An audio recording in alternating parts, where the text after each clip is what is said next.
Estamos en otro jueves de sustentabilidad aplicada. Vamos a recibir a Alejo Méndez, un amigo de la tribu, un amigo de la casa, un indio, que es permacultor, productor de semillas. Y Alejo trabaja todo orgánico, así que es muy interesante su manera de trabajar. Entonces seguramente nos vamos a enriquecer. Hola Ale, Hola, ¿cómo va?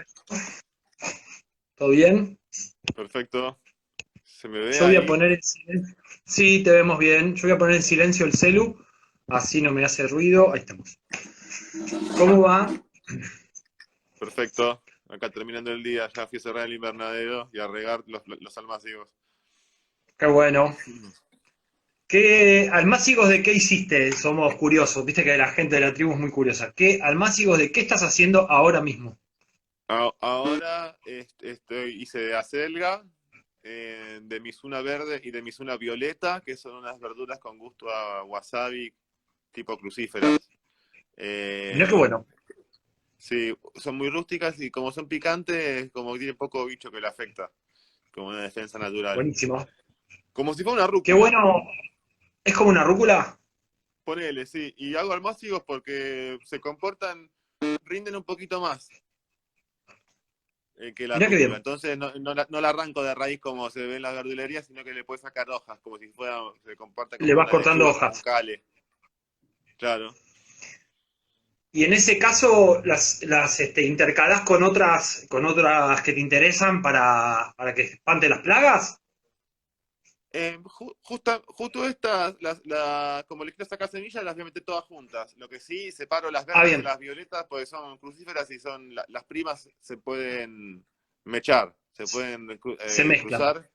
Entonces, de alguna manera, trato de darle cierta distancia. Y son también las crucíferas son de las que dura poco la semilla guardada. Entonces, de alguna manera, Claro. hay que renovarlo seguido. Esa es una muy buena pregunta, Ale. Vamos a hacerte una.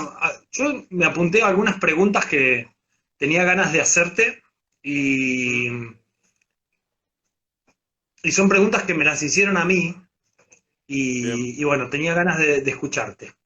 La durabilidad de las semillas, o sea, ¿cuáles son las familias, las que más duran, las que menos duran a la hora de almacenarlas?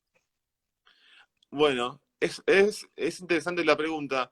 Todo depende del ambiente. Yo he Bien. visto, hay unos papers de unos arqueólogos que encontraron unas vasijas semillas de zapallos y las germinaron y Sí, brotaron. Y las semillas tenían 2500 años. Alucinante, pero increíble. era en un desierto, en una cueva, en una vasija de arcilla que regula la humedad ambiente. Entonces, era una situación ideal, una rareza. Bien, Pero las cucurbitáceas duran bastante, las semillas, el poder germinativo, 4 años, 5 años puede ser, pero todo depende del medio. Las que sí noto que qué yo, bueno. que me duran menos son pues sobre todo las crucíferas, y por ahí las Sí, lechugas, las compuestas. Los bien, poderes germinativos, más de 3 años, yo no me manejo. Directamente no les bien, hago un testeo de germinación, me lo saco de encima. Tengo, eh, en su momento se lo tiraba a las gallinas, ahora que no tengo gallinas, hago un compost. Las hago de excelente. compost.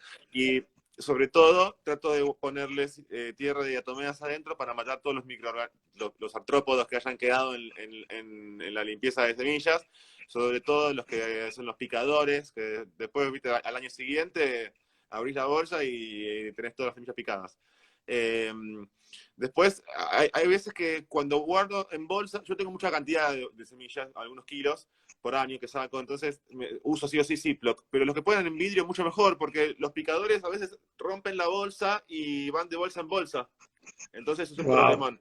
Es una buena opción vidrio, es una buena opción poner alguna bolsita de sílica gel, que es, viste, como la que viene en Sí, la cartera, en los zapatos, que viene como una bolsita que dice do not eat, a veces dice no comer. sí.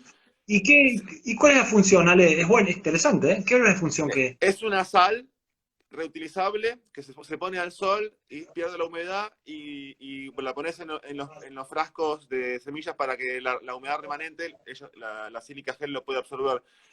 Logras mantener, Excelente.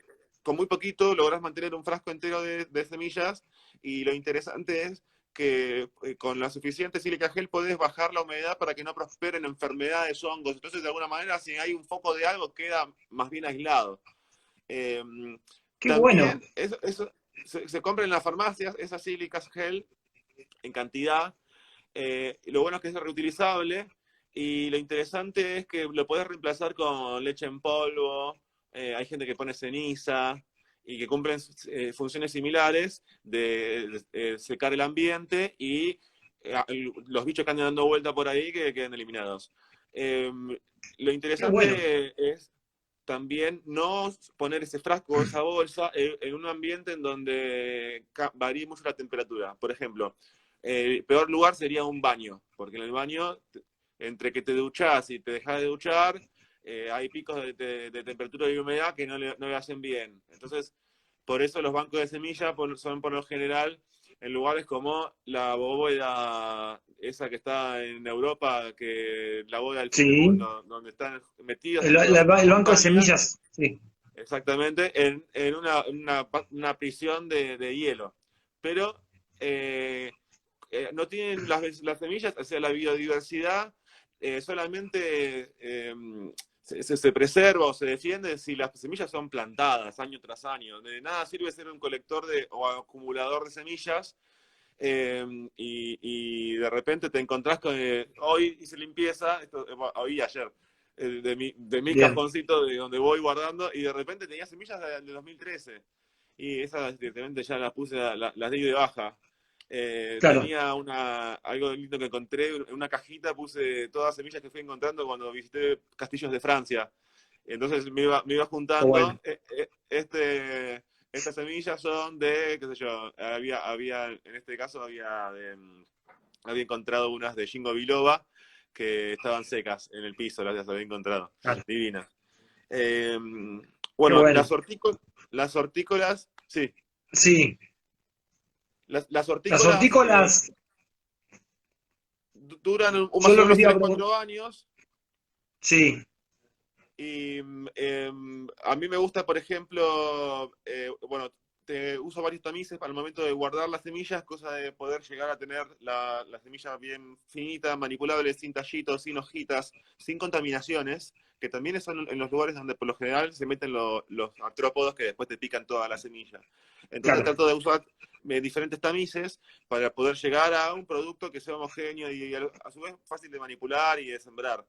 Eh, Le pongo esta tierra de diatomeas, que es lo que les comentaba, que es esta alga fosilizada, que Argentina es un proveedor mundial, número uno con Chile, que es sustentable en el sentido de que son yacimientos que hay un montón en Argentina, quizás en otros países suele ser más caro este recurso, acá en Argentina no es tan caro, y con poca cantidad te sirve para secar y a su vez eliminar los artrópodos que estén dando vueltas en la bolsa. Se usa muy Qué poquito bueno. y después puedes manipularlo todo lo más bien porque son las piedritas del gato. Cuando uno tiene, yo tengo gatos en casa, las piedritas Sí. uno la puede tocar sin ningún problema, viste que tiene una acción de secante inmediata del pis del gato y la caca. Bueno, esto es lo mismo, pero están molidas y ya se pide así, se pide como tierra de diatomeas. A su Tierra de vez es el tomeas. insecticida número uno, casi el Es buenísimo. comodín para Es el todo mejor. lo que es Sí, sí, sí. agricultura sin químicos, porque al ser microcristales, eh, eh, vos haces una acción física sobre el artrópodo que vos querés matar, sobre todo para babosas, caracoles, para bichos grandes, el bicho moro que nombrábamos hoy en la promoción de esta...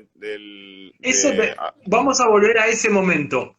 Vos Dale. nos contabas que algo que te hacía renegar mucho y que por ende a los que cultivamos nos pasa lo mismo. ¿Cómo haces con el bicho moro con las acelgas? El bicho moro es un bicho alucinante. Cuando estudié la biopic del bicho moro, resulta que en su Sí, estado larval es un bicho que actúa en verano. A mí me aparece más o menos a mediados de diciembre, la segunda quincena de diciembre. Es un bicho que bien. cuando es larva se alimenta de otros insectos y cuando es adulto pasa por un estado de una metamorfosis y pasa al estado de adulto, come plantas, como una especie de eliminación de la competencia en estadios tempranos para después tener la exclusividad del recurso. Entonces, el bicho moro se alimenta principalmente de acelgas y de quenopodiáceas, acelgas, remolachas, espinacas, pero Sí. la cuestión es que puede después alimentarse básicamente de cualquier cosa. Yo lo he visto comer cebollas enteras. Son bichos grandes, son bichos Wow. bichos grandes del tamaño que pueden llegar al tamaño de una uña. Son bichos que te ven venir por el pasillo de la huerta. Son bichos muy buena vista.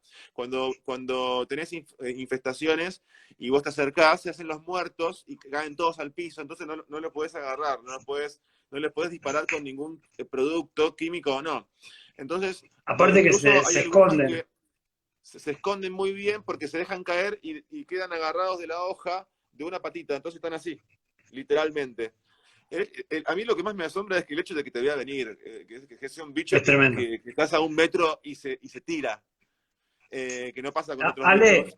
Sí, para los que por ahí no lo vieron nunca, no lo conocen, es un sí. escarabajo chiquito de menos de 1 centímetro o 1 centímetro el cuerpo, muy duro, muy duro, grisáceo, eh, y que, bueno, tiene antenas adelante y es cortador de hojas y se alimenta de las hojas, como nos contaba Ale recién. Y te tiro un dato también A ver, alucinante que hace la defensa del vamos. bicho. El Sí, bicho, para colmo, la caca es urticante. La caca tiene un producto o genera una urticaria que en inglés, por algo en inglés le dicen blister beetle, como el escarabajo de la ampolla.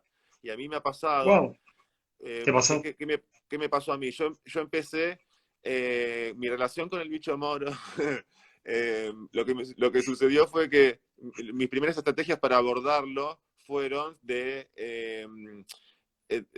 como son bichos que tienen tasas de crecimiento muy rápida y exponenciales, llega un punto en que o no Sí, lo viste a tiempo, si no lo viste a tiempo y tenés muchas acelgas en verano, las acelgas y las remolachas son de otoño e invierno, en verano de por sí están estresadas por el calor, más si están a pleno sol, se defienden bien a la media sombra, son plantas que en verano si les pones una media sombra se portan bien, pero que igual eh, es el plato principal del bicho moro y al tener tasas de crecimiento tan rápidas, de repente tenés una infestación. ¿Qué se me ocurrió hacer a mí?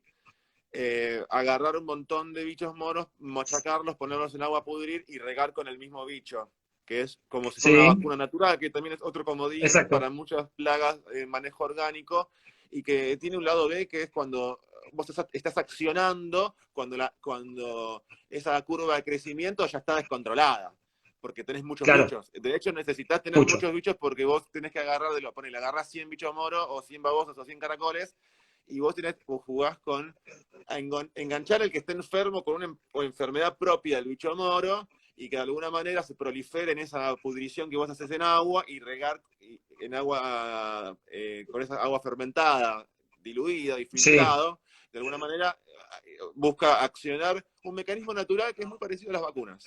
Al tal cual. proceso de eliminación de un patógeno como las vacunas. El inconveniente de eso es cuando vos ya lo tenés totalmente desbocado, que es otro punto muy importante del Sí, manejo de plagas en orgánico, que es en el momento del accionar, en el que vos estás implementando y las tareas previas que vos hiciste. Dentro de las estrategias de tareas previas, para evitar el bicho moro, es, bueno, esto que venimos hablando, bajar las acelgas y las remolachas en verano, que forma parte también de una ficha técnica del insecto este, que es válida para todos los insectos, por ejemplo. ¿y Eh, cómo las bajarías? ¿Que las podás? bueno, en el caso de las remolachas, pueden pasar Sí. todo el verano sin la parte sin mucha hoja verde. El Ah, bicho mira, moro no se alimenta de la raíz, como si fuera el que pasa en el momento de estrés con las reservas de las raíces, nada más. Y bien. en la segunda quincena de febrero, que el bicho moro ya está por lo general desaparecido, ahí es Sí, cuando le dejas tener las hojas. Por ejemplo, acelgas, bajar bien. la cantidad. Bajar la cantidad, incluso cuando ataca el bicho moro, yo hago una poda fuerte, porque las hojas que te quedan también están todas manchadas y con la caca esta que es urticante, con lo cual, y todas comidas, con lo cual no hay forma de recuperarlas. No hay Eh, manera.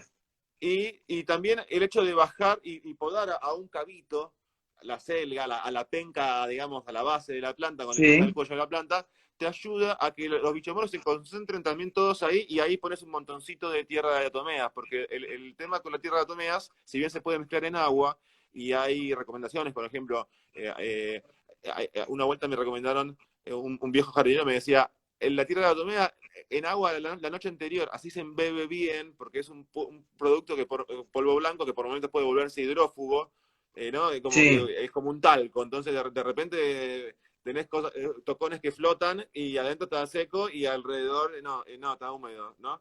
Entonces pues, es una buena recomendación. Hay que ver las proporciones ahí de la tierra de atomeas que del paquete que cada uno compre. Eh, Después conviene Pero te dio poner buen agua resultado, o sea, jabonosa. Sí, nos decís que la tierra de diatomea te dio buen resultado con el bicho moro. O sea, está 100%, indicado para el bicho. 100%. Para Sí, todos los bichos grandes, los excelente. cristales funcionan muy bien y puntualmente aplicada en polvo, que se usa un poco En más, polvo. Bien, pero no, tenés muchísima más efectividad. Y regar antes, cosa de que no tener que regar, porque se lava con el regado, obviamente. Entonces, regás sí. bien las plantas, después aplicás la tierra tumida en Y polvo. después Y aplicar. la otra opción, Sí, te y iba otra a opción, preguntar algo. dime. Otra opción, decime otra La otra opción. Yo opción que tengo, le yo después decía te voy a era contar. en agua con agua jabonosa, para lograr cierta adherencia.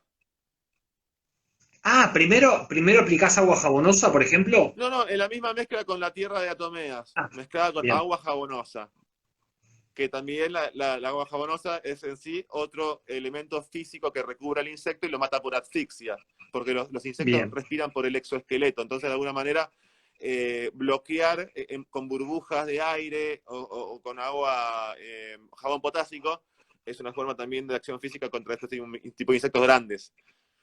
bien. Muy bueno. ¿Sabés lo que utilizo yo con insectos de cuerpo duro? Tuve mis críticas también con el método, pero Chipote a mí chilón. me viene funcionando. Detergente. Agua Ah, con está muy detergente. bien, sí. Sí, sí, sí es El biodegradable. detergente, el detergente biodegradable lo que hace es les disuelve los exoesqueletos a los bichos, a los insectos, les disuelve el exoesqueleto, entonces se terminan muriendo. Yo te digo la verdad, en bicho moro no recuerdo la efectividad, pero por ejemplo, con arañuela, grillo topo, bichos de cuerpo duro, algunas cochinillas, sobre todo las de cuerpo duro, las de las ceroplastes, las que tienen cuerpo duro, funciona bien el detergente. Y Este, un elemento también que funciona un montón desde el lado que veníamos hablando de estrategias o acciones que uno debe evitar hacer. Una es sí, evitar fertilizar de más. Los fertilizantes químicos, y sobre todo en macetas y en situaciones de maceta, te podés pasar muy fácilmente, los equilibrios son muy delicados. Hoy, por sí, es verdad. ejemplo, hoy, por ejemplo, escuchaba que hay, para cada nutriente de las plantas, hay una fórmula de equilibrio. O sea, por 2 de magnesio hay una de azufre, medio de calcio, y relaciones Hay una complicadas de relación. ese estilo, no Bueno, exactamente esta que te acabo de decir, sí, no tampoco es cuestión de memorizarlas porque no sirve para nada, pero sí para saber que el balance es tan delicado que 15 de nitrógeno, 15 de fósforo, 15 de potasio suena demasiado simplista. Y en esa simpleza que uno tiene en ese tipo de insumos, está el desbalance. Y justamente con la urea y con este tipo de fertilizantes tan concentrados de alta volatilidad y cuando uno pone el granulado, la mayor parte se evapora o un porcentaje muy pequeño la planta lo llega a absorber, más allá de que hay sí, una ineficiencia en ese sentido, vos tenés un desbalance que después el pulgón o la cochinilla o la arañuela roja, como no la que nombraste recién, sí, están concentrándose en las puntas de las plantas porque ese fertilizante, de alguna manera, le genera procesos adentro del vegetal que hacen que genere justo la proteína que necesitan succionar por el estilete, los pulgones o las arañuelas, etcétera, etcétera. Entonces, de alguna manera, dentro de las estrategias que podemos de tener para un manejo sustentable también de la producción o del jardín también, eso es Sí, sí. para jardinería sin químicos en general, es no pifiarla con por un lado con el fertilizante que usamos y con las concentraciones. ¿Hay modo de Muy usar bueno. urea granulada en forma responsable? Quizás sí la hay, yo no la conozco. Quizás sí, y no digo que no funcione. Pero en una maceta, sobre todo, en situaciones así tan eh, simplificadas o tan artificiales como un balcón, que parece es una situación Sí. sumamente artificial, es muy fácil pasarse. Jugar más con lixiviados de compost bien diluidos o lombricompost bien diluido con tierra más común y así. Me parece que da Yo, mucho más para aprender y para, si te equivocás, retroceder que si te pasaste con fertilizantes, que incluso está la anécdota de un jardinero mío que quería que la planta de él y que la del hermano, versus la del hermano, que crezca más rápido y le puso tanto fertilizante de chico que la quemó, ¿no? Que claro, también es muy común. es muy común. Ale, y desde nuestro lugar, que es de fomentar la jardinería orgánica, siempre los fertilizantes sintéticos lo que tienden a hacer es, en el corto plazo dan mucha nutrición a la planta y decimos, uy, qué bien, pero en el largo plazo nos vamos a encontrar con un suelo cada vez más duro, con menos vida, que yo sinceramente me animo a contar esto, porque en mis inicios de jardinero y paisajista utilizaba nitrofosca, utilizaba granulados. ¿Qué Ujú. terminaba pasando? Las macetas quedaban como un cascote, como una vasija, o sea, la tierra quedaba muy compactada y muy dura y como casi estéril quedaba esa tierra, ¿no? En el largo plazo. Entonces, la propuesta es esto que nos decías vos y lo que venimos promoviendo, que es incorporar compost, humus de lombriz, vida, o sea, ir agregándole a una maceta, a un cantero, ir incorporando cada vez más vida, eso va a hacer que los desechos de esa vida que nosotros vamos incorporando se van a transformar en nutrientes y en una cadena que va a estar suministrando nutrientes. Este, lo que sucede muchas veces con la fertilización sintética es cuando los nutrientes se dejan de administrarse a la planta entra en un déficit y ahí es donde las plagas dicen, bueno, ahora que esta planta no está tan fuerte, está más débil, vamos a comerla porque no tiene el sistema de defensa alerta. Entonces, rebobinando, incorporemos compost, humus de lombriz, nos habías dicho lixiviados también, ¿no? Viste que ahí está de moda tener el compost en el balcón con el sistemita de embudo para poder Sí. evitar que se encharque, entonces tenés un lixiviado y con muy poquito, normalmente es 1 en 10, 2 en 10, Se es diluye. muy rendidor, es una eficiencia impresionante y se pone cada tanto. Hay formas de agregar vida, como decís vos, en pequeñas cantidades y que de alguna manera complejizando la cadena trófica de ese pequeño jardín, de esa maceta, de ese balcón, de esa terraza, vos tenés menos chance de pifiarla, en el sentido de generar esos desbalances que son los que terminan, como Claro. decimos, atrayendo las plagas. Como una regla natural en donde en organismos que están débiles hay más chances de que aparezcan problemas de tipo de enfermedades o plagas. Ale, te saco un tema que a mí me viene resonando mucho. Los microorganismos benéficos, o sea, ¿cómo fomentamos eso? Eh, una vez con Lucho en Vicu habíamos hablado de cómo se recolectaban de los lugares, de los lugares naturales, ¿no? O Sí, sí. de los lugares donde tienen poca intervención, cómo se recolectaban los organismos benéficos para llevarlos a nuestros sistemas, ¿no? Llevarlos a nuestra huerta, que quizás, como decíamos, la tenés en una terraza, la tenés en un balcón, la tenés Dale, en un sí, patio. perfecto, me encanta el tema ese. Bueno, ¿Te gusta el tema hay, ese de los... hay, ¿Cómo los hay muchas recolectás? A técnicas. ver, tu técnica. ah, no tengo una técnica así como favorita, pero sí tengo un comentario de una historia que me comentó un profesor muy divertida. Este Dale. profesor decía que la mejor forma era hacer un buen compost. Porque un compost, en la técnica que él te proponía de lasaña y que hacía todo un apartado, ¿no? Que te charlaba un rato de cómo hacer el mejor compost de todos en un volumen que puedas tener un corazón que llegue a altas temperaturas para después poder hacer voltear la pila y todos los procedimientos que conocemos que hacen a la fabricación de un buen compost y que le sumaba una vuelta de tuerca que él hablaba de generarlo en la misma huerta y no traer compost de afuera. Entonces, de alguna manera, podías hacer una clasificación de los materiales para hacer el mejor realmente compost de todos y que no venga con semillas de Exacto, malezas. Entonces, de alguna manera, exacto. tenías un elemento, una unidad de fertilidad que a los 3 meses estaba o menos estaba lista y, y que él te decía que era lo suficiente para incluso no poner cobertura, para no Mirá poner vos. el famoso mulching, que es como palabra santa para tantas como procedimientos de la agricultura agroecológica, ¿no?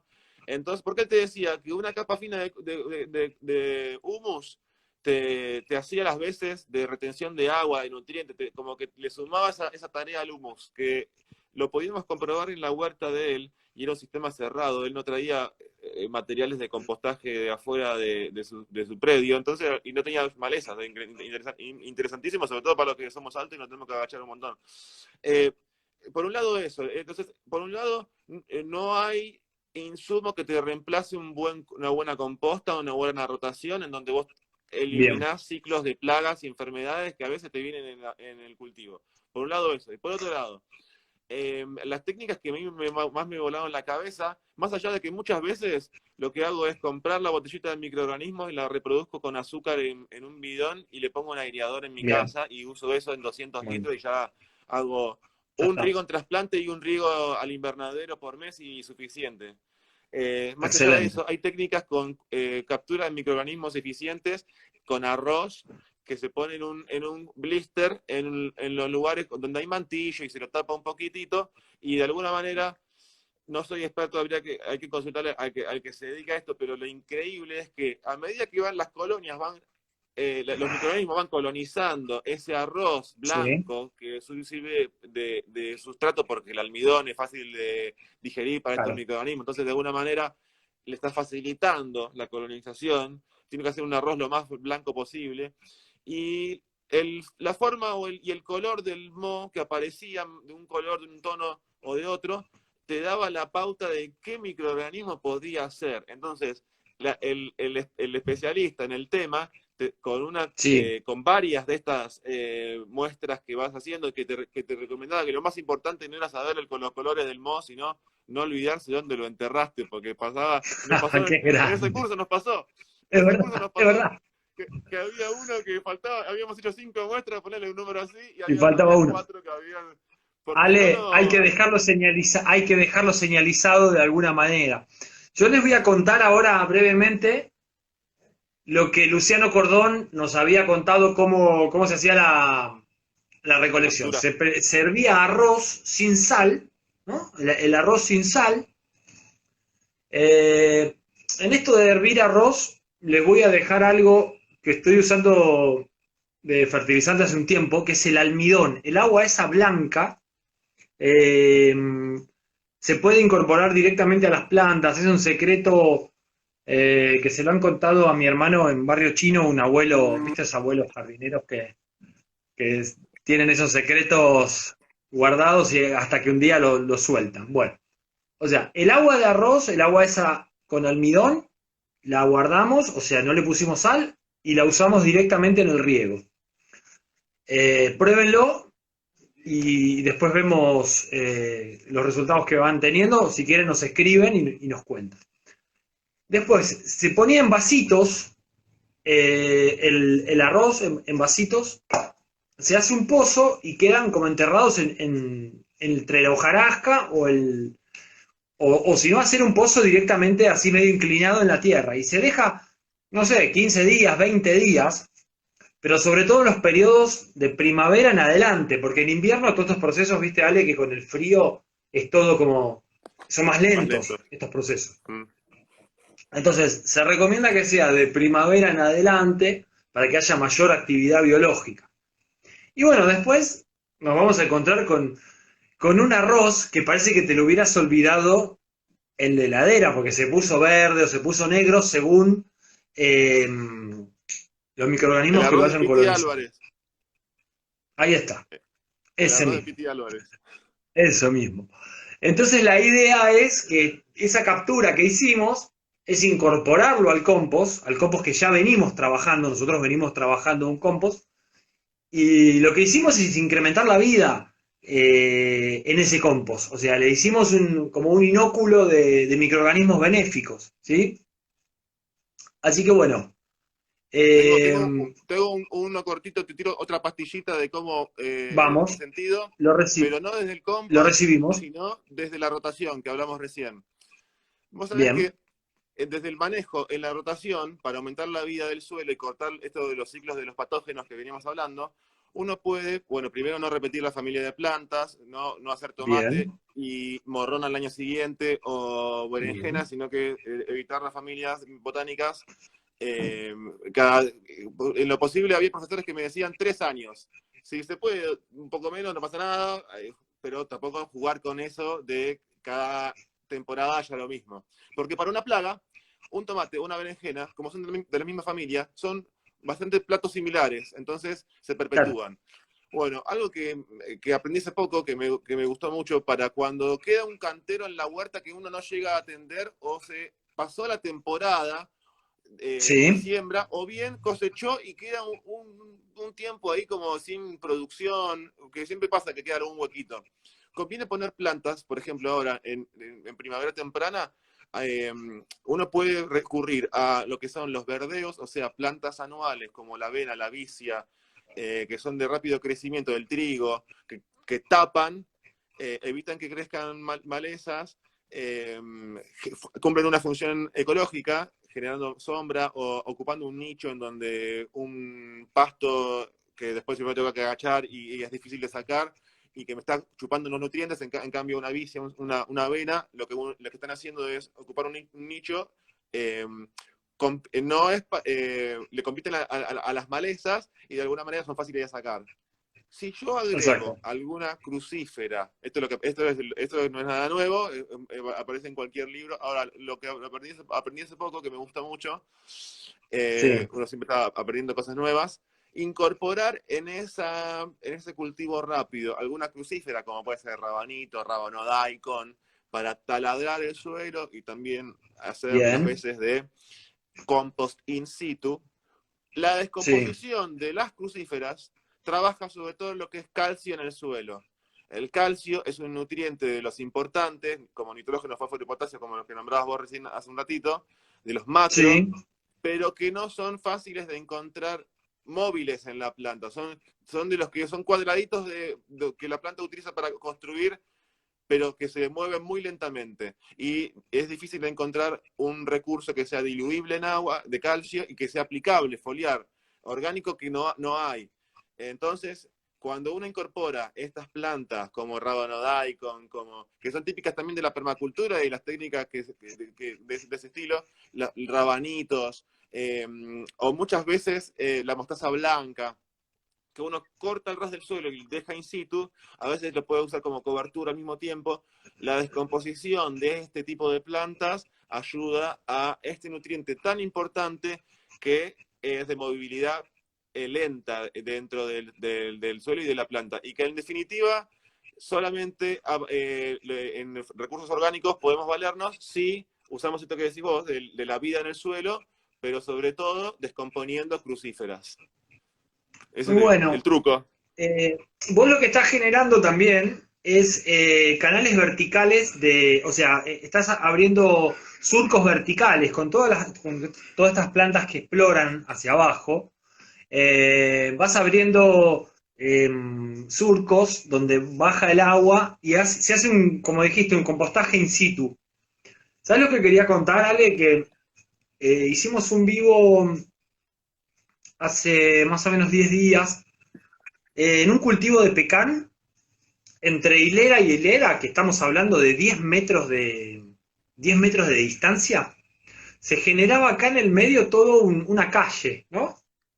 Cada una de mis Sí, manos son una hilera de pecan, ¿no? Acá en el medio, ¿sabes lo que plantaban? Ponían vicia y avena, que es lo que vos estás contando. claro, claro, ¿Sabes para qué?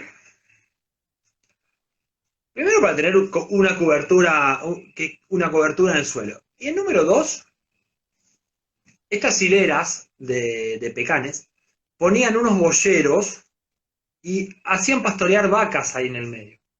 claro. Entonces la vaca va haciéndole una poda a la vicia, a la avena, la vaca se alimenta, deja sus desechos, pero además quería que cuentes los beneficios de la vicia, porque la vicia aporta, ¿qué es lo que aporta la vicia al suelo? O sea, cuando se le hace este La, trabajo de ir cortándola, cortándola. la vicia del centeno, o la avena y la vicia, la combinación Sí, gramínea leguminosa, es, exacto. es una típica forma de sembrar plantas que tienen beneficios cuando están juntas. Es un Exacto. policultivo que, mientras que la gramínea tiene un crecimiento agresivo de raíces y tiene la capacidad de macollar y de tapar o cubrir los espacios libres entre planta y planta, entonces tiene un mayor rango de competencia, y al mismo tiempo la vicia, al ser leguminosa y fijar nitrógeno en el suelo, y tener esa capacidad por sobre el resto de las plantas que le dan una ventaja comparativa y que permite que tenga más nitrógeno en circulación dentro de la Exacto. planta, entonces más material para hacer cosas verdes dentro de ella. Entonces, Exacto. muy fundamental el nitrógeno. Sí, El tema de la vicia, el uso de la vicia, que es una leguminosa, eh, lo hablábamos con Luciano Cordón, que era la manera de dejar nitrógeno, haciendo poda de estas plantas, es la manera de dejar nitrógeno porque algunas raíces del sistema radicular que tiene la planta, al morirse dejan una traza de nitrógeno, que lo dejan incorporado al suelo, ¿no? Estas plantas tienen, son un ejemplo bellísimo de cómo la simbiosis eh, y la cooperación entre organismos puede hacer que se abran, puede hacer que se abran paso evolutivamente frente a otras plantas. El microorganismo que vive en las raíces de la vicia, que vive en todas las leguminosas, Sí, tanto árboles como plantas anuales, porque la vicia en definitiva es una planta anual, tiene crecimientos muy agresivos, pero que exacto. brota, se desarrolla y florece en el transcurso de un año. Las plantas anuales funcionan muy bien en periodos de seca, por eso en este año hay tanta gente que tiene vacas o, como decís vos, ganado, que se dedicó a hacer Sí, no una pastura, una alfalfa que dura varios años, sino verdeo, que es esto que decimos, todo el poder desarrollado en un año, y exacto, lo pastorean. Cuando la vaca exacto. come, y come por encima de la corona de la planta eh, se balancea. Sucede algo como dice Kibarión, como es arriba es abajo. La planta, cuando pierde una parte vegetativa, hay una parte radicular que también se corresponde, Que que se también se comporta, que se pierde. empieza a degradar y deja de pertenecer a la planta. Y ahí es cuando se hacen las liberaciones de estos nutrientes que va ciclando la vicia y todas las leguminosas. Hay árboles leguminosos, arbustos leguminosos, todas tienen este mismo principio.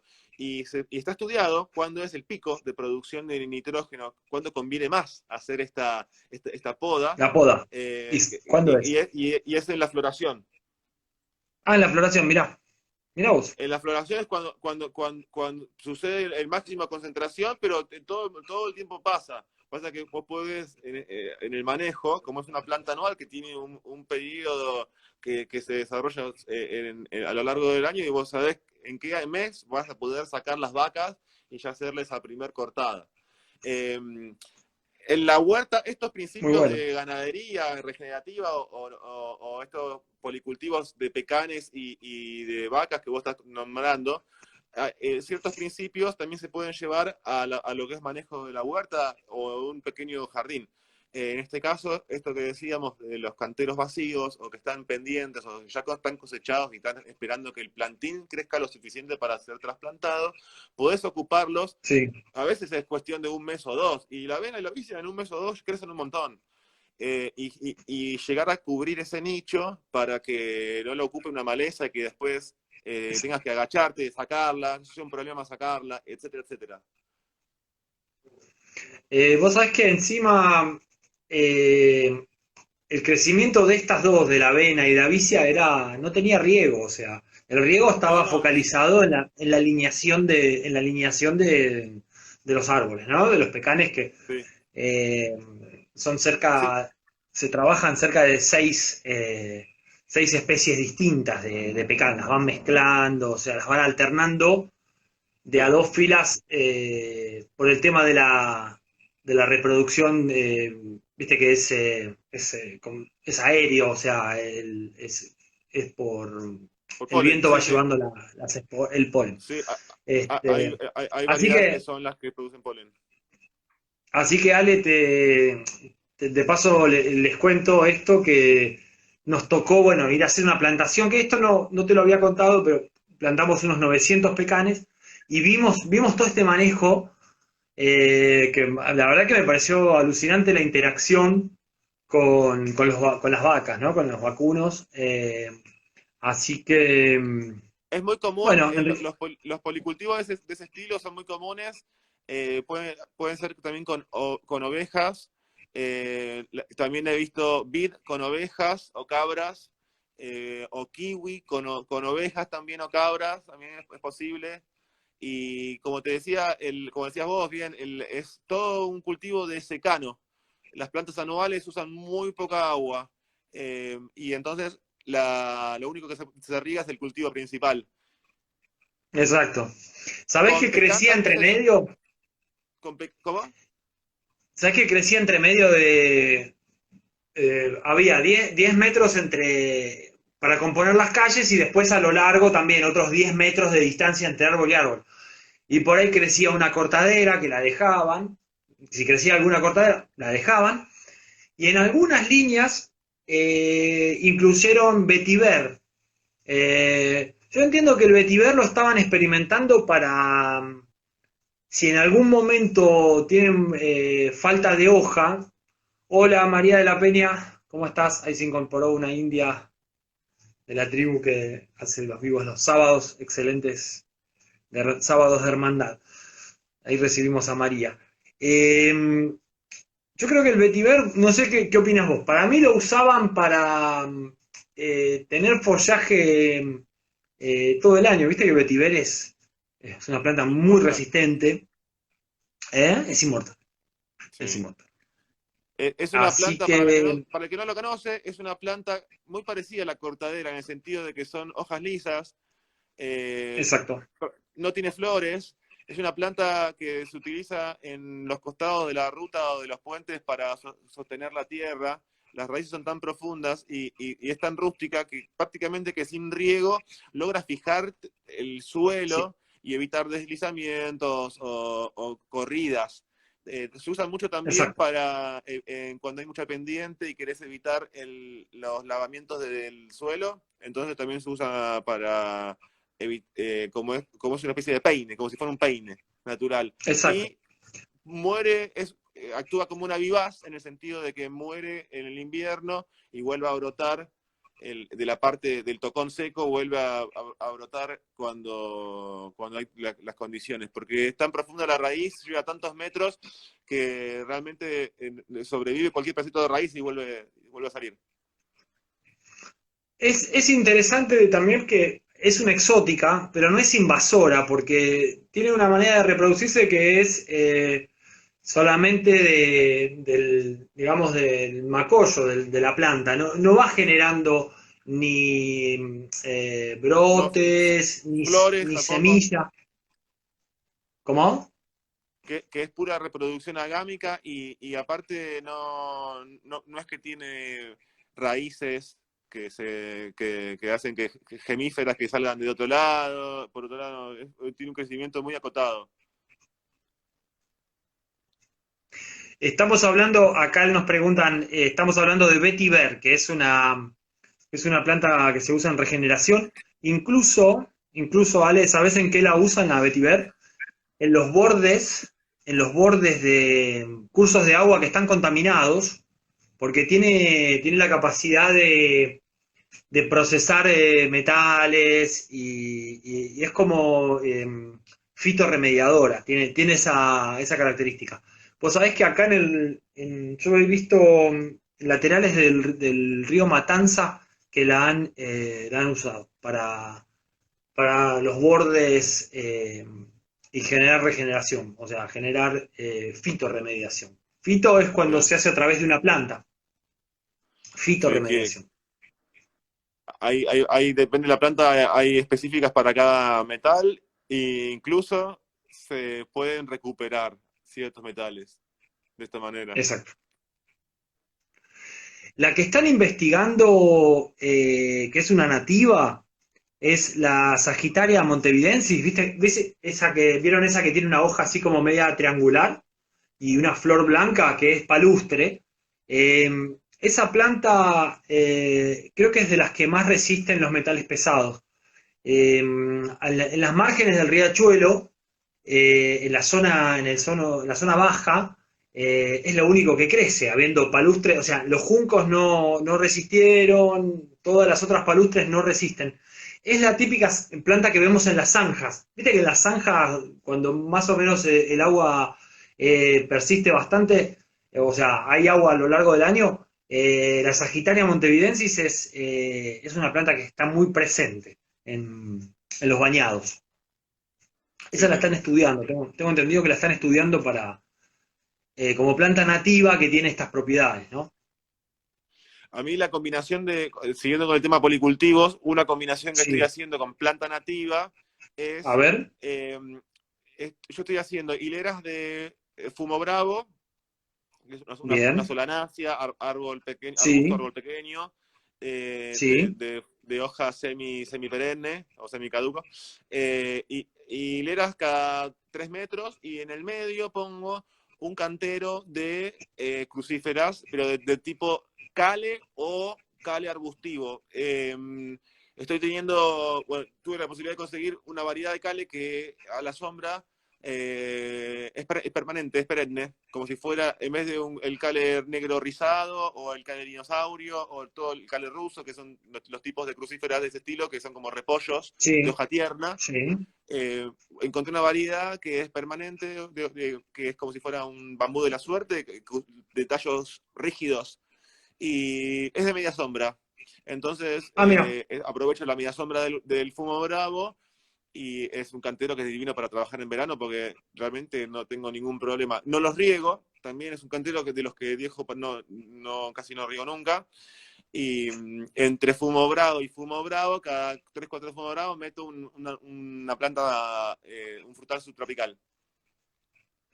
vos Ahora sabés tengo que guayabas el Pumo puntualmente. Bravo está bueno, lo que estás proponiendo está muy bueno, porque el fumo bravo es hay lugares que es bastante espontáneo Sí, y se puede utilizar como una media sombra, digamos, alternativa, ¿no? Tener suave. una planta que te... ¿Eh?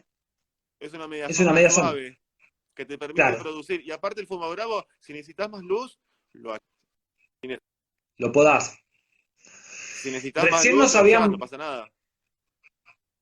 lo podás y vuelve, es muy noble. Recién nos habían preguntado si el vetiver en media sombra andaba. Para mí es más bien de pleno sol. Vetiver Pleno es sol, pleno de sol.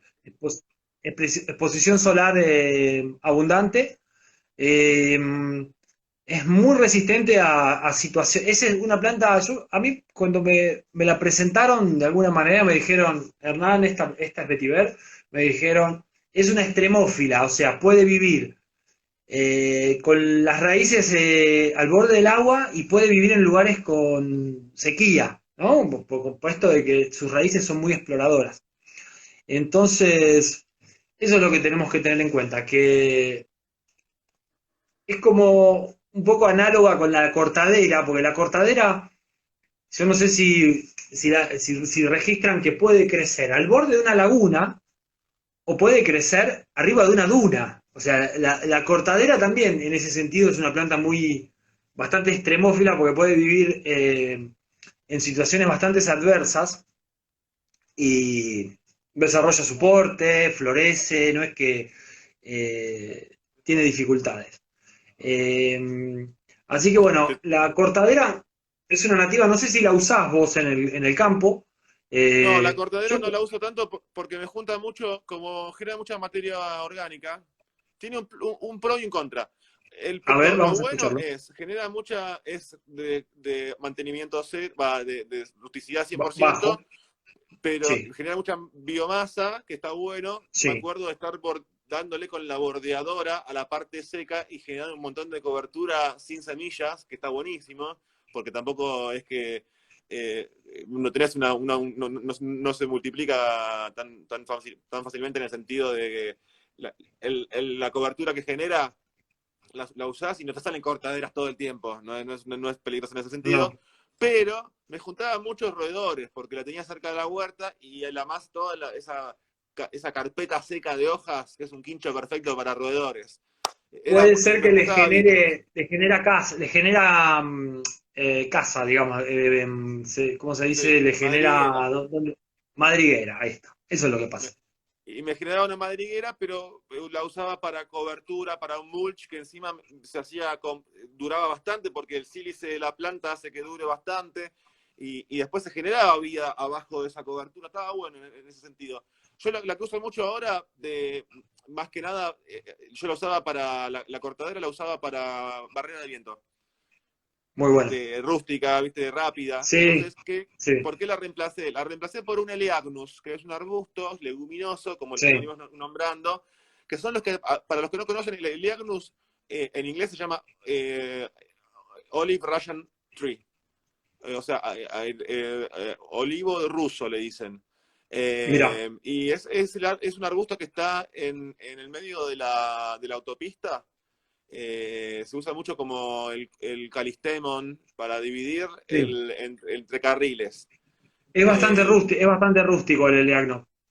en latín es Eleagnus, en inglés está como le dije antes, y en español Eleagnus. Eh, lo interesante es que es súper rústico, es fácil de multiplicar, genera unos frutitos como una oliva que se siembran y los sembras y salen todos, son muy buena tasa de germinación. Eh, Prácticamente que no hay que regarlos. Y esto que les decía, de que al podar puedes ponerlo cerca de los frutales, porque al podarlos genera este ciclado de nitrógeno en las plantas circundantes, Pero bueno, y que si vos tenés cerquita un frutal, puede agarrar ese nitrógeno que ese arbusto estuvo sintetizando en las raíces. Y tampoco es fácil, no tengo en mi cabeza o en mi lista de recursos tantos arbustos leguminosos. ¿Viste? Vos tenés claro, árboles leguminosos, se me pueden ocurrir varios. Árboles que fijen nitrógeno y que no sean leguminosos, también se me pueden ocurrir varios. Pero arbustos leguminosos, ahí ya no, no no hay tengo tanta, tantos. yo por lo menos. No hay Y tantos. bueno, Lelianos es un buen comodín. Ahí, muy bueno, yo la verdad que no lo conocía, lo vamos a anotar en la lista de los fijadores de nitrógeno y sobre todo arbustos, como nos decía. Ahí recién entró Alfredo González, saludos.